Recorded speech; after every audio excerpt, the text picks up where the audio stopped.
Bom, hoje a gente vai fazer aquela nossa aula tradicional de experimentos e simulações e já segunda-feira a gente vai postar a aula do próximo capítulo, tá?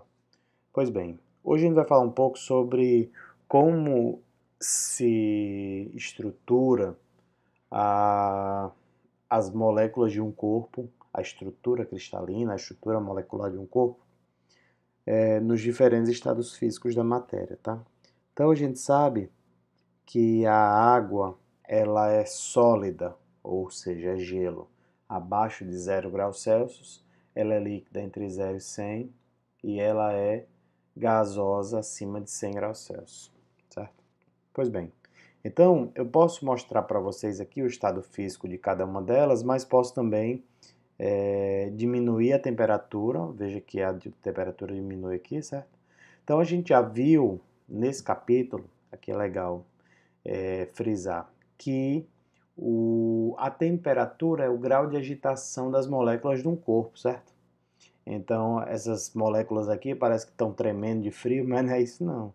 É que a temperatura, de novo, é o grau de agitação das moléculas. Quanto mais agitadas, maior a temperatura. Ora, se eu diminuir muito a temperatura, ó, a agitação delas fica muito pequena, certo?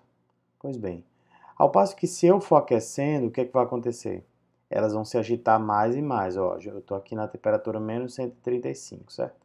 Menos 75, então é sólido ainda, é gelo, mas elas já estão bem mais agitadas, certo?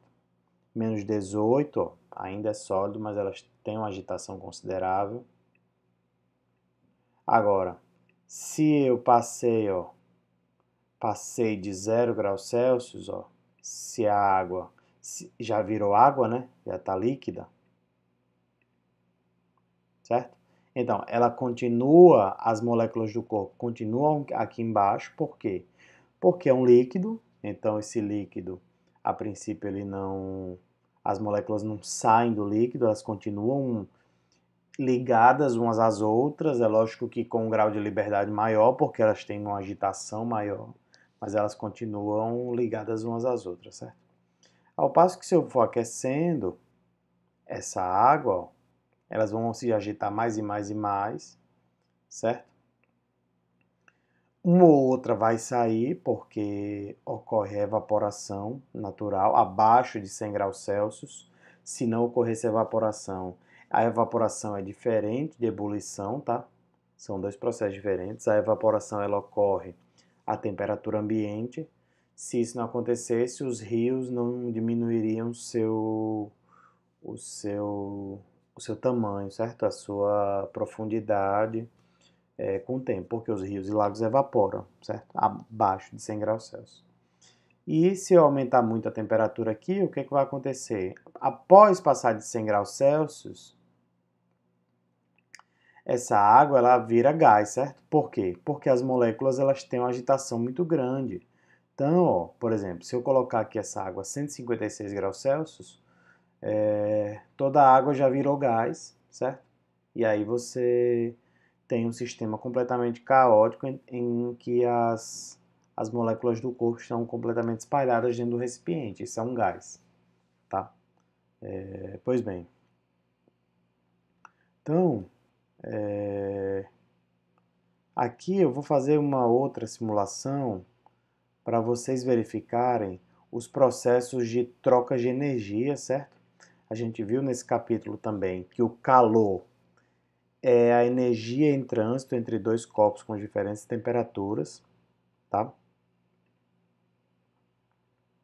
Então, é isso que a gente vai ver, ó. Primeiro, eu vou colocar símbolos aqui, ó, e esse símbolo está identificando a energia dos corpos, certo? Então, um bloco de ferro tem energia, um bloco de um tijolo, né, tem a sua energia, e eu vou colocar esses dois aqui para serem aquecidos, certo? O que é ser aquecido, professor? Simples. Ser aquecido nada mais é do que ceder energia para esse corpo, aumentando sua temperatura, certo? Então, se eu ligar esse fogo aqui, ó, nos dois, o que, que vai acontecer? Ó, então eu vou estar dando calor aqui, certo? Vocês estão vendo que tá subindo um Ezinho. Esse Ezinho que está subindo é a energia que está passando do fogo para o ferro. E o ferro contém mais energia, certo? Quanto maior a energia que o ferro e o tijolo tem, maior a probabilidade deles transferirem essa energia para o ambiente, porque a temperatura ambiente também está significativamente menor do que a temperatura deles. Então, eles também cedem temperatura para o ambiente, certo?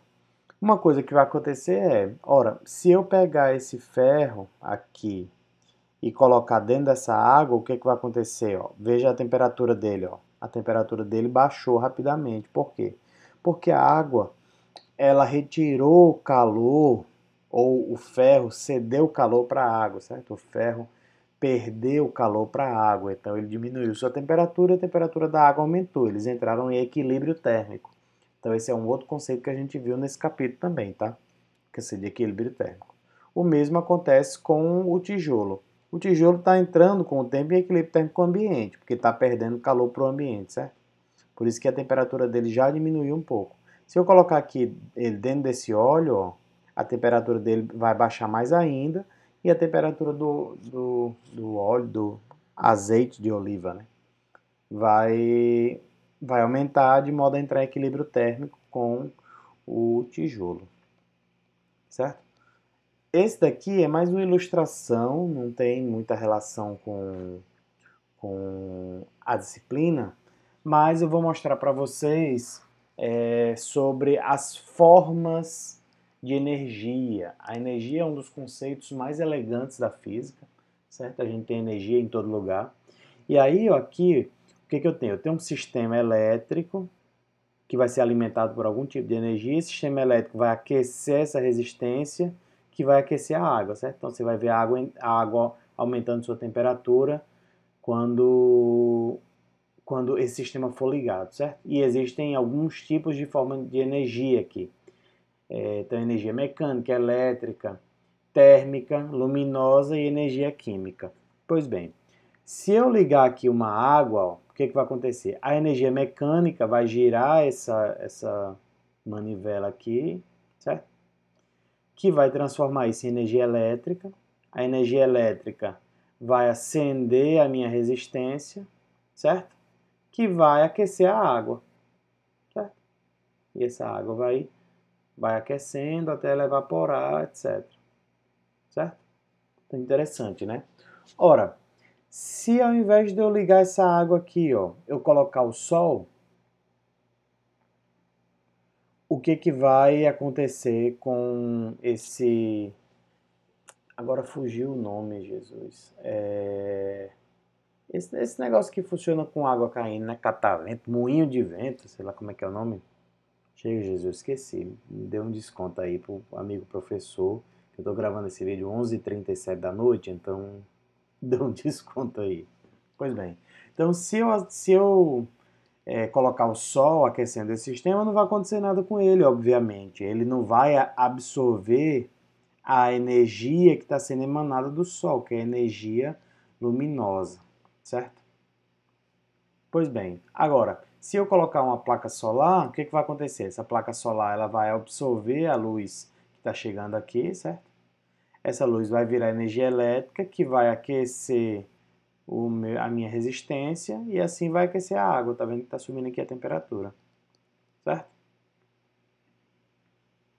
Isso aqui, ó, se eu colocar uma chaleira aqui, essa chaleira vai gerar energia térmica, que vira energia mecânica, porque isso aqui está saindo vapor, certo? Mas isso não vai fazer com que a placa solar seja acionada.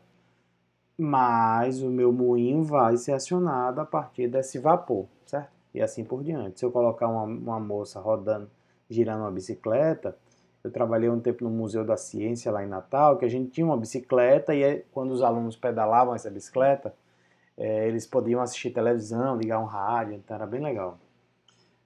Pois bem, e existem formas também da gente mensurar essa energia a partir de, por exemplo, ó, a menina está cansada, ó, ela não está mais conseguindo pedalar, então ela pede, me dê comida. Então, ou me dê energia, né? Então, eu dei energia para ela, ela está gastando energia, certo? A energia que está no bucho dela aqui, que ela está gastando.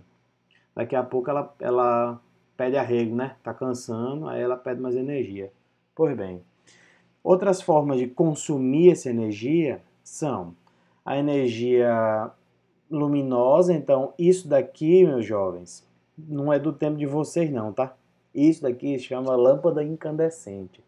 É lógico que eu estou brincando, vocês já devem ter visto isso, mas a lâmpada incandescente, ela transforma energia elétrica que está chegando aqui em energia térmica, porque ela acende um filamento, ela aquece um filamento, e esse filamento ele aquece tanto que ele transforma em energia luminosa, certo? Então esse tipo de luz, ele é pouco efetivo, ele é pouco eficiente por uma simples razão. Ele, antes de transformar essa energia luminosa, ele transforma em energia térmica. Essa energia térmica é perda, certo? Diferentemente da lâmpada fluorescente, certo? Que transforma a energia elétrica direto em luz, certo? Energia luminosa, certo? E aí, se eu colocar um ventilador aqui, o que é que vai acontecer? A energia elétrica vai ser transformada em energia mecânica de giro, certo?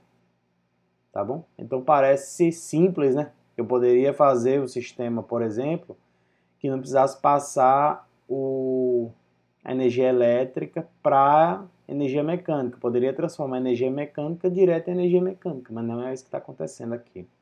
Então essa simulação final é só para mostrar para vocês as energias e as formas de transferência de energia, certo?